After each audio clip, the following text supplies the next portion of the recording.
our sermon this morning, the future is integral. And I don't mean calculus. I know some of you are going to make a joke about it later, but no, I mean I'm using information from a theory called integral theory, developed by a guy named Ken Wilber.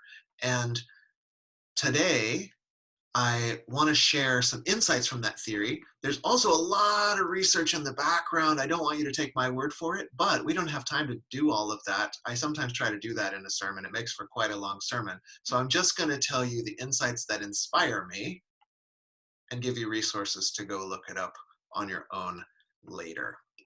So let me grab my notes here and just remember what I wanted to tell you.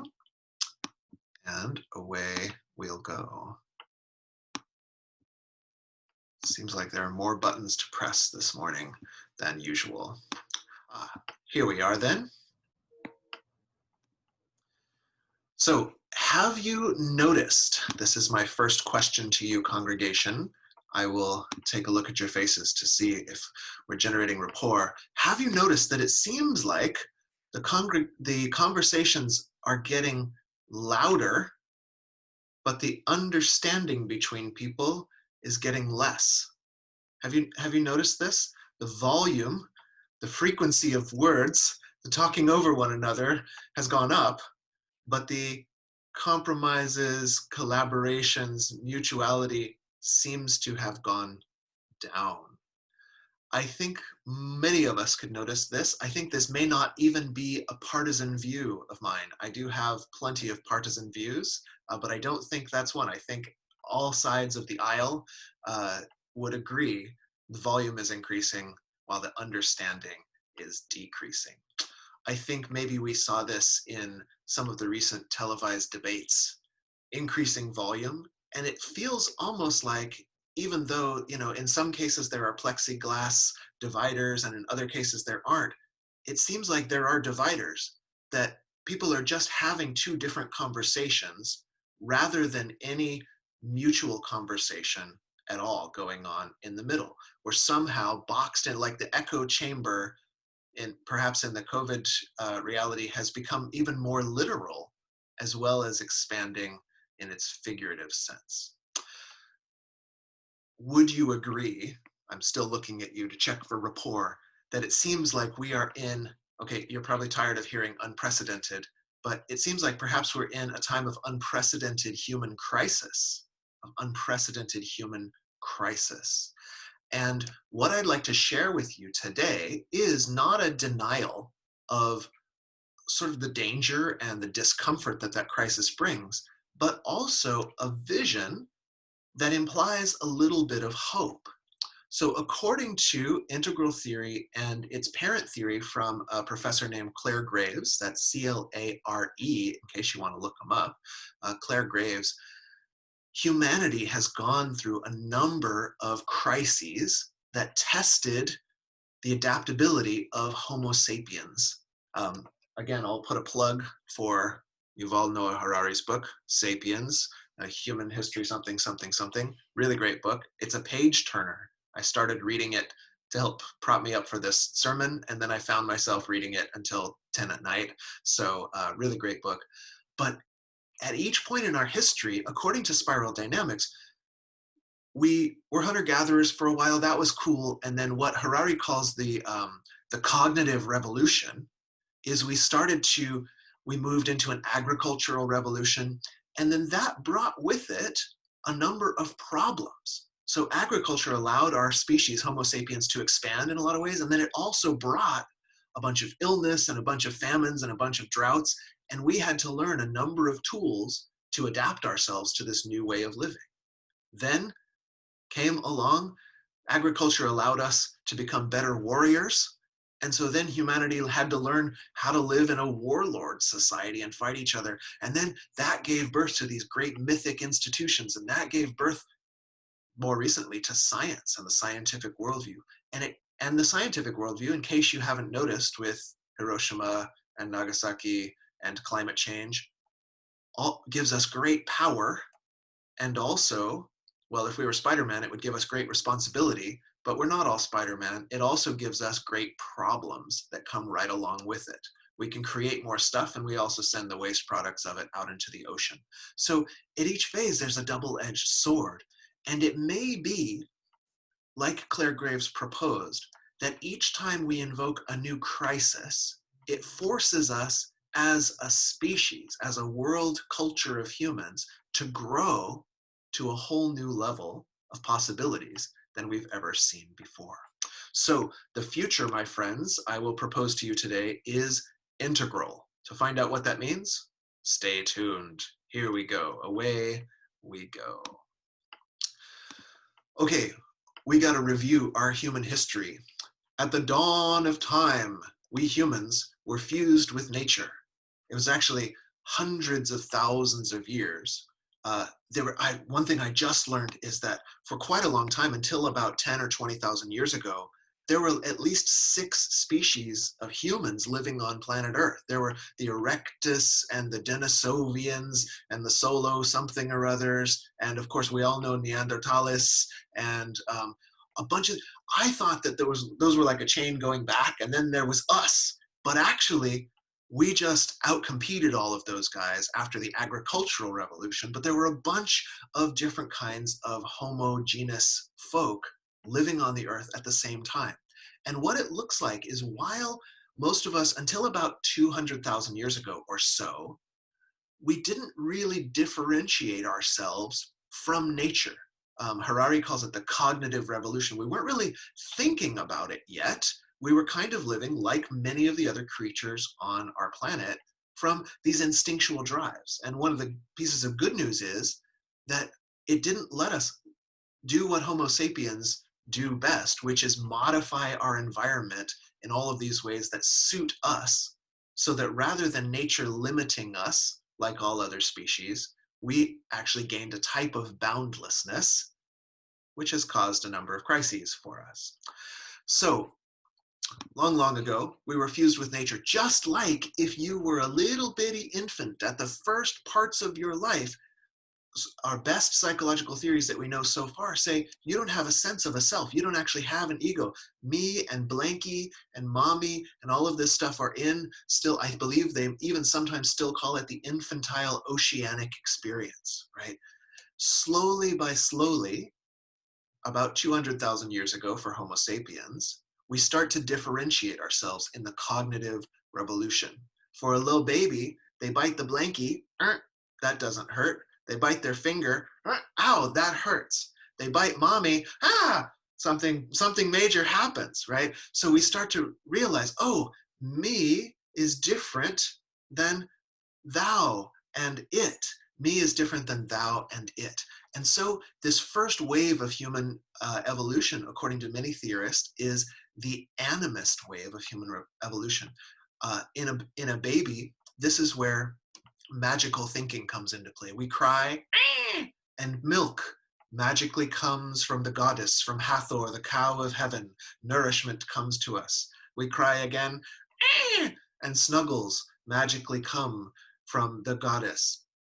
Unfortunately, I should say not all of us cried as a baby and got nourishment delivered to us magically, but the magical thinking still applies. This is why some of these ingrained traumas in ourselves can stick for so long, because the baby's mind thinks if they didn't get the nourishment or the snuggles they needed, the magical thinking still exists that says maybe that was my fault. Somehow I made that happen.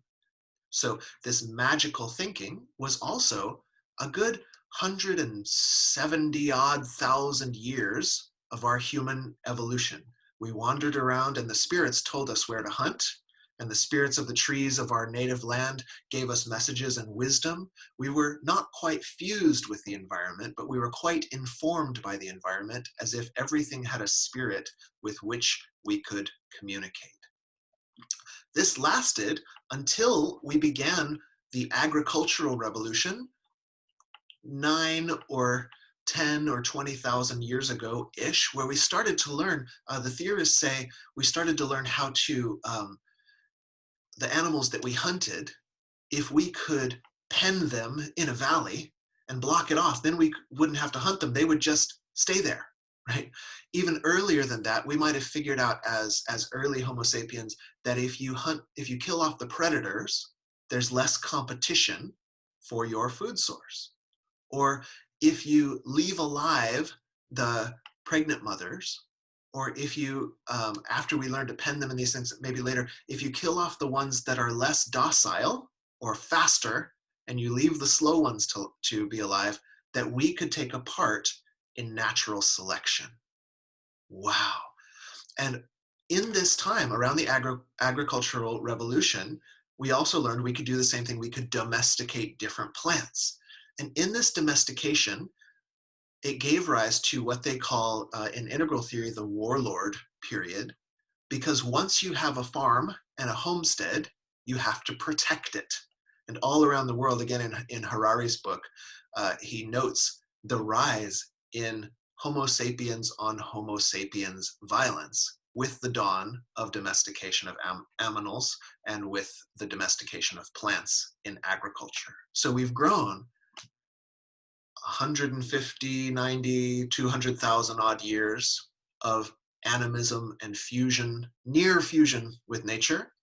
That's our like 6 months to a year and a half old. And then if you've ever lived with a 2 and 3 year old, you know there's a warlord period. It comes back in the teenage years, and we exert our agency and we fight for our territory and our boundaries and our desires. I want it now, mother. We turn into little Veruca salts. And then from this period, they say the crisis in this period is that while we gained the ability to grow the species by having food on demand sometimes, but sometimes famines, sometimes the famines drove the wars. If the neighbors have food, you can invade them. This warring feudal society is very hard on a human psyche. And so after, let's see, so that's 10,000 years ago. After about 5,000 years of that, we figured out that if you gained a common myth with which to bind people together, you could create, what do they call it in America? A more perfect union. You could create a more perfect union. And this union made you strong enough to withstand those forces of feudalism coming from outside. You get the codes of Hammurabi, you get the 10 Commandments, you get the great pyramid builders. These were highly stable, but also highly stratified societies. And they lasted from about 2000, 1500 before the Common Era, up until about the 1600s in the Common Era. A good 2,000-year run of mythic membership stratified societies. We know who God is. God has given us divine laws. We know who the king is. The king is the one who is ordained by God to carry out the divine laws. Mythic membership society provided a certain amount of stability, but it also brought with it crises. Can you guess, perhaps, maybe you students of democracy and free markets and other things, what are some of the crises brought about by mythic membership societies? Crises brought about by mythic membership societies. Do you want to put one in the chat box? I'm trying to be interactive here, like a modern Zoom preacher man. What are some of the crises brought about by mythic membership societies? I'll write in my favorite quote from Voltaire while we're at it. Voltaire says, "Remember the atrocities." Remember the atrocities, says Voltaire. Right. So feel free to type those in if you like, but I'll give you a couple. How about the Spanish Inquisition? Nobody expects it, but you can expect it to be pretty terrible. The Crusades, yeah. And then we have mythic membership societies because we've found ourselves on belief. The belief becomes entrenched regardless of the evidence that's being presented. The beliefs become entrenched regardless of the evidence that's being presented. So someone could say, hey, I think that the sun doesn't travel around the earth, It's, in fact, the other way around. The Earth travels around the sun. Who said that? Was that Copernicus? Good. You know, Galileo said similar things, developed telescopes and stuff, and got house arrest for it, right? So there are big problems in mythic membership societies. So around the 1500s, 1600s, etc., we emerged into a new age, which was the first tingles of the scientific revolution, or we could call the scientific democratic industrial revolution. These all come together. So out of the stability of a mythic membership society, you can begin to think deeper thoughts. You can begin to think deeper thoughts. And it's quite interesting that even the stratification of that society, that serfs almost always say serfs, monarchs almost always stay monarchs, and who are the guys in the middle? These gentry. The gentry almost always stay gentry. Somewhere in there, you can have a class of priests, and you can have a class of educated people that in a feudalist society, like our European Dark Ages, it's just impossible. The monasteries are being burned down too often. Your kids are going to war too often to think deep thoughts. It seems like Greece was one of the early forerunners of this, although they kept slaves and didn't have complete equality for women. They did have great ideas about democracy. They did have great thinkers. While my European ancestors were in their dark ages, from the 8th, I think, to the 14th century in the Islamic world, they were inventing things like algebra, which still has an Islamic name. Al-Jabr was when you add a figure to each sides of the equation to get rid of a negative number. So it still comes through. They were developing algebra while my ancestors had killed King Arthur and the Round Table was destroyed. And now it was just a myth for the future generations to look to as everything devolved back into feudalism. So then you get to a guy named Isaac Newton, right? End of the 1600s, you've got society has become so stable, and you have these early forerunners, the like Edward Snowdens of their day going, no, I built a telescope, it's true, I gotta blow the whistle on this sun goes around the earth thing. And of course they get locked up in house arrest, but the seeds were planted to make people start to think that perhaps the divine law that we have received, the entrenched beliefs that we've received, shouldn't be taken at face value. So you get guys like Newton. One thing about Newton that's cool, although we don't call him necessarily a Unitarian, his private documents have come out, and he was, by all means, an anti-Trinitarian. So Newton was a cool guy. He's kind of the founder of the scientific revolution, but in his day, he was a natural philosopher. He believed that God put the world into motion and that we could figure out how it worked from our side, but there was always a divine watchwinder back behind the scenes. He was a transitional element between mythic membership and the scientific revolution. I'll read to you a quote from him, if you don't mind. It was quite exciting. Okay, what did Newton say? Let's see it. The Rational Age. Oh yes, so Newton says, so then gravity may put the planets into motion, but without the divine power, it could never put them into such a circulating motion as they have about the sun. So Newton was this interesting pivotal element that he was this amazing mathematician, right? He developed calculus, the beginnings of it at least. He worked on celestial gravitation, and he believed that behind it all was the big guy upstairs cranking the watch every once in a while, else the thing winds down and the planets fall out of their orbits. The scientific revolution could be said to have started officially about 100 years later, when a inheritor of Newton's thought, a person named Laplace, wrote a text called The Celestial Mechanics, in which he said, oh, I don't have I don't have the quote, but basically he said that you don't need a divine watchmaker. He finished the mathematics of it to show that gravity could do that all on its own. And what happened at this point is that once you recognize that, nothing is off limits to the scientific scalpel. There's nothing that can't be explored. There's no assumption that shouldn't be turned upon its head and found out what's the interior mechanism that's making this thing work. Okay, so we got a scientific revolution.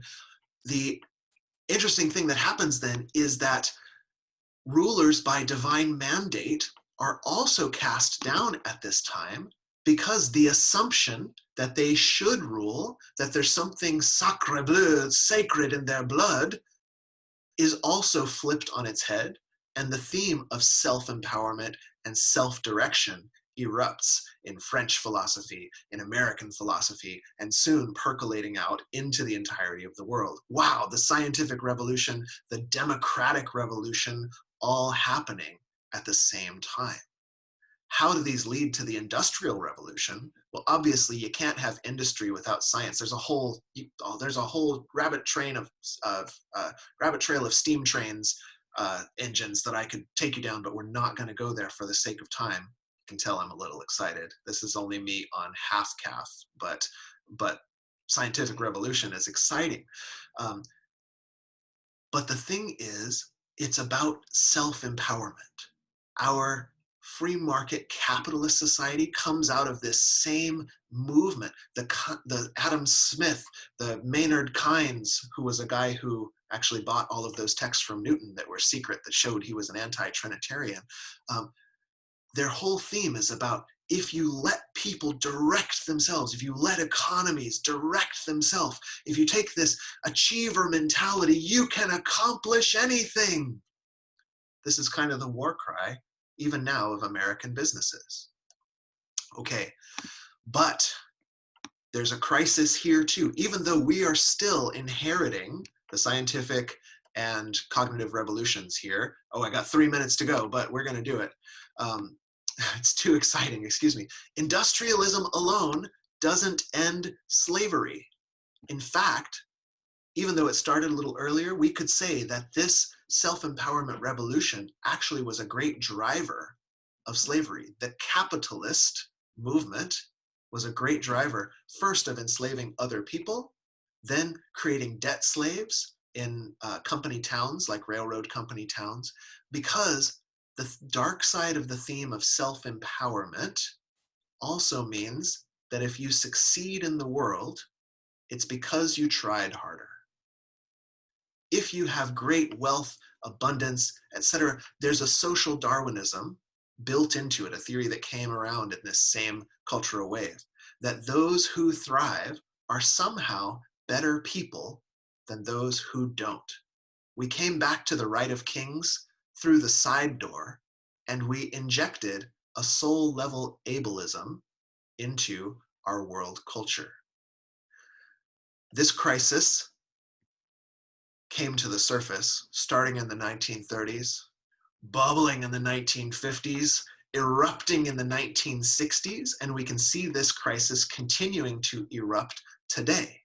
That a new level of science, that not just taking things apart, like the science of anatomy is the Greek word of how to take things apart, anatomy, not just reductionism, get things down to their smallest components and you can see how they work and then you can use them for your ends, but also the study of interconnection in complexity theory, in chaos theory, in learning how do things work as a whole, not just the billiard balls of their parts knocking against each other.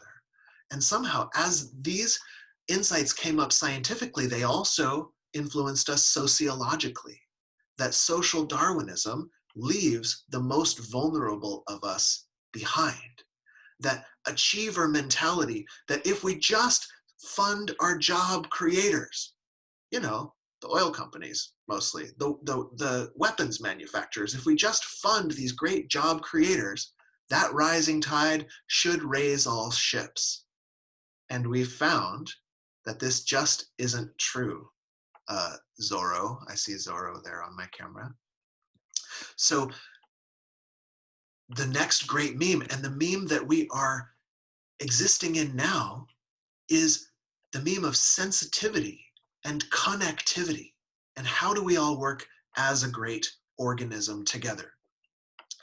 I think it should be obvious that in today's society, while there aren't a lot of warlords except in terrorist cells and street gangs, there are even fewer animists because we inheritors of the Christian tradition went on a genocidal campaign against all of the animists left on planet Earth. There are a lot of mythic membership members who believe we need to bring America back to being a Christian nation, like it always was since the founding. There are a lot of industrial achievers who believe that if you just work hard, just assimilate yourself, you too can thrive just like I did, regardless of your limitations. Nothing can hold you back if you've got that entrepreneurial spirit. And a whole emerging group of people that says we should care for our most vulnerable, that you can't affect one thing without affecting everything else. So bringing it to the punchline to get us done somewhere close to our time, the interesting thing to note about these three great cultures is that they are constantly at war with each other. And the reason I'd like to propose to you today why the future might be integral is that none of them know how to speak each other's language. If you talk to a mythic membership person about climate change, they don't believe in climate change. Have you heard this? I saw a great meme on the internet the other day. I don't care. It said something like, I don't care whether a politician believes in climate change. It's science. It's not a matter of whether you believe in it or not. Can you explain the science of it to me? But the interesting thing is when you talk to someone whose cultural wave of development is about belief, you can't speak to them in the language of science, let alone the language of interconnection, about how the most vulnerable communities are hit first by climate change. They truly feel that the world will burn if God decrees it, and it shall be rescued and saved if God decrees it. Studies have shown that if you speak to mythic membership people about the purity of God's creation, they're more likely to sign up for environmental initiatives. If you speak to hunters and fishers about their family traditions and about ancestral lands and the beauty of being on the earth, they're more likely to vote for environmental protection than if you talk to them about science or protecting the most vulnerable communities. Is it manipulation, or is it just learning to speak someone's language? If you speak to your entrepreneurially minded friend about systemic racism, sexist microaggressions, I can tell you from personal experience, they have no idea what you're talking about. Have you noticed this? Your staunchly entrepreneurial, scientific, industrial-minded friend, you say systemic racism and their eyes glaze over. You say sexist microaggressions and they say, excuse me, what? You've got to learn to speak in a language that they know what you're talking about. So rather than saying, you're a racist, and then when they say, I don't think that's true, saying it louder, you might explain to them how it's going to help the bottom line of their business if they incorporate trainings on systemic racism and how to eliminate sexist microaggressions. Oh, what are those, by the way? Well, let me tell you the science of it. And similarly, we're wrapping it up, you guys. Similarly, if your anarcho-communist buddy talks about how it's great that Trump got elected because the whole system needs to be brought to light so that it can all burn down because we can't actually take care of ourselves in this false hierarchy, stratification of the capitalist nightmare of something or other, your cries to them to vote blue, no matter who, ring upon deaf ears. But perhaps if you spoke to them about how, in a world of interconnected systems, it might be easier to get more third-party names on the ticket while electing an oligarcho-capitalist rather than electing a someone who calls for fascism and coup every day, you might get to have a meaningful discussion because you would be speaking each other's language. Okay, punchline time. So integral in this theory, they say, is an emerging wave of, sorry for the language here, but human consciousness, or maybe an emerging wave of human culture. And the one thing it can do that these other waves can't do is look at everyone's language and learn that they all bring something valuable to the table. Mythic membership societies can unite us amidst the forces of fragmentation if we all had a common myth to rally around. Science and free markets and democracy, I mean, I don't have to tell you the benefits of those things, come on. But also, they're incomplete without understanding how to protect the most vulnerable among us because we live in a complexly intertwined system, the web of interdependence that you use hold up, which supports the worth and dignity of every being. So I propose to you two things. One, the future is integral, perhaps because if someone doesn't learn how to speak everyone else's language, the fracturing and division and raising of volume while decreasing of understanding and mutuality will continue and will grow. I believe personally, so this is just my religion, without integral, there may not be a future. We have to learn how to see the perspectives of others rather than being locked into the idea that our filter about reality is the way it is. But a message of hope, I also believe that the future is integral. It's off limits in evolutionary science to say that nature is going somewhere. We have to, scientifically, we have to say it's random, right? It's random mutation, but perhaps as a myth, it really looks as if every time Homo sapiens was challenged, every time our own skill at adaptation gave us something really hard to adapt to, we rose to a new level of complexity, of beauty, of art, and of cooperation. So my prayer and my belief is that even amidst these crises today, increasing volume, decreasing understanding, increasing information, decrease of comprehension, even amidst this might be the crisis that precipitates us growing into who we were all meant to be. The future may very well be integral, my friends. And for sake of time, I think I will invite Dave not to do our closing hymn, but just to give us our sung benediction together. Joy, love, peace in our hearts until we meet again. Let joy and love and peace be in our hearts until we meet again. Joy, love, peace in our hearts until we meet again. Let joy and love and peace be in our hearts until we meet again.